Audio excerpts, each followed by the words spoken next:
পরিচয় দিয়ে আমার সাথে যাচ্ছে, আমি তাদের বলতে পারি না ভাই চলে যান। যিনি লেখাটা বুঝবেন উনি যেন মানে পড়ে বুঝে যে না আমার একটু চলে যাওয়া উচিত, একটু চোখ খোলা রাখা উচিত। যেমন গতকাল রাতে একজন বিশাল বড় ফিতা এমন এত বড় একটা মানে কাঠ জড়িয়ে আমার এখানে গিয়েছেন একজন লোক, ওই লোকে তার কথাটা সে বলতেছে না, ওই লোক বারবারই মানে সাংবাদিক সাহেব নাম মানে পরিচয় সাংবাদিক পরিচয় দেয় নাম সে লোক বারবার বলতেছে। তাই বললাম যে কথাটা কি আপনার মানে আপনি কি বক্তব্য কি কয় না, প্লিজ আপনি একটু আসেন ওনাকে বলুন।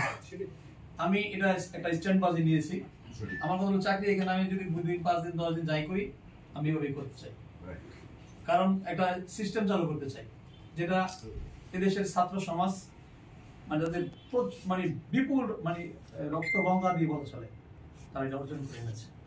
আপনারা সবাই সহযোগিতা করবেন এবং প্রত্যেকেই আমি যদি ন্যায় পথে থাকি, আমি যদি আমার এই পথে হাঁটতে পারি, সঠিক পথে হাঁটতে থাকি আমাকে সহযোগিতা করবেন।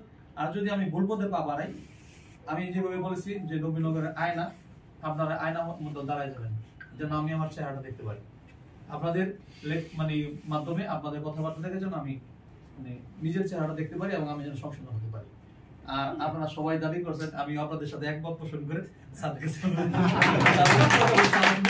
আমার জানা মতে উপজেলা নির্বাহী কর্মকর্তা যিনি আছেন আর ভবিষ্যতে পাবো কিনা জানি না, অত্যন্ত আন্তরিক এবং খুব ভালো, উনি প্রশংসা করে গেছেন আমাদের মাঝে।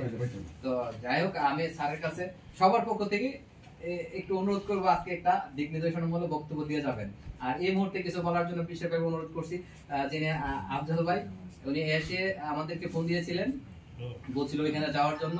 তো ওনাদের ইয়ে করে বলছে যে আমাদের প্রেস ক্লাবে এক সময় চা খেয়ে আমরা তখন পরিচিত হবো। তো ওনাকেও ধন্যবাদ করে জানাচ্ছি যে আমাদের একটু সময় দেওয়ার জন্য।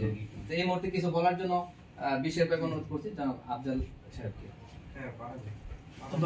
সম্মানিত সভাপতি, প্রধান অতিথি এবং নবীনগরের সকল আয়না, আসসালামু আলাইকুম।